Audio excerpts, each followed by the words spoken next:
Le groupe Planeta, c'est la première maison d'édition en langue espagnole du monde. On travaille aussi sur deux créneaux très importants pour nous, que c'est les médias en Espagne, on est les propriétaires du groupe A3 Media, et évidemment le créneau de l'éducation qui est pour nous très important et on développe ces dernières années beaucoup de projets, beaucoup de nouveaux projets. On est très intéressé sur l'évolution économique et sociale du Royaume du Maroc. Ça nous semble très intéressant, ça nous semble très important le développement que ce pays a eu dans les dernières années. Alors on est très intéressé de s'installer là parce que notre proposition, on croit, peut apporter de la valeur ajoutée dans cette évolution. On croit, comme je disais, que nos propositions peuvent aider à ce développement, mais en plus, on voit le Maroc dans une vision stratégique de hub pour le continent africain. Alors, on veut atteindre, avec notre installation ici, dans tous les pays de l'entourage et où le Maroc a une influence très importante. On commence par deux créneaux différents. Un, c'est le tourisme. Évidemment, le tourisme, c'est un secteur très important au Maroc et qui a un très grand développement. On a constaté, avec les contacts qu'on a eus avec l'industrie touristique qui est présente au Maroc et l'industrie marocaine qui est aussi très importante en termes de tourisme, le besoin de développer des managers qui peuvent gérer ce développement, cette croissance qui est prévue au Maroc. Et alors on veut aider à réellement que ces managers soient des Marocains qui peuvent lidérer cette croissance.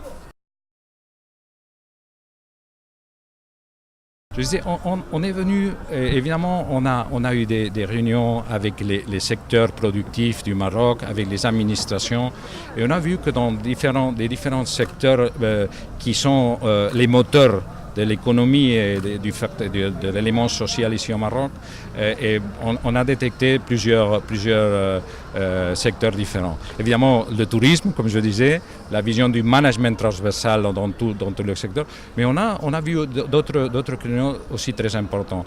Le créneau sanitaire, qui sera sûrement un développement futur pour nous, les énergies renouvelables, qui est aussi très intéressant et on croit qu'on peut apporter de la valeur sur ça, former des gens dans ce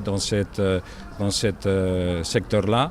Et alors on fera beaucoup de choses. On est avec l'idée de développer beaucoup d'activités et beaucoup de programmes ici au Maroc.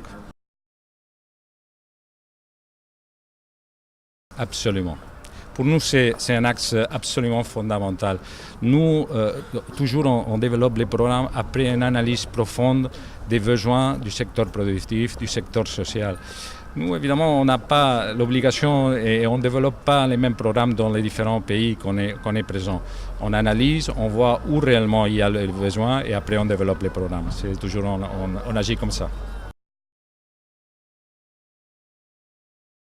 Sans doute. On a été pendant 2 ans en faisant des réunions, comme je disais, avec les entreprises, avec l'administration, en voyant réellement où il y avait où on pouvait développer ces activités. Et finalement, on s'est décidé pour commencer dans le tourisme, comme je disais, dans le management, mais on a en tête d'autres projets qui se développeront dans les prochaines années.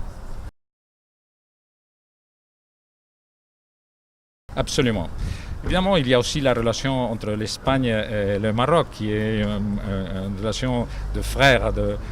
Et évidemment, c'est pour nous plus facile en termes culturels de s'établir au Maroc. Et comme je disais aussi, le développement du pays en termes économiques et sociaux, c'est un élément qui nous a décidé de choisir le Maroc comme le pays pour s'installer et pour développer cette position de hub pour les autres pays du continent africain. Oui, évidemment, nous, on a aussi un projet qui est présent dans ce moment-là en termes de business school. Ça a été un achat, on a des partenaires en Égypte, aussi on est présent là-bas. Pour nous, le monde arabe, c'est un monde très, très prochain à l'Espagne et alors on veut développer des projets dans tous ces pays-là.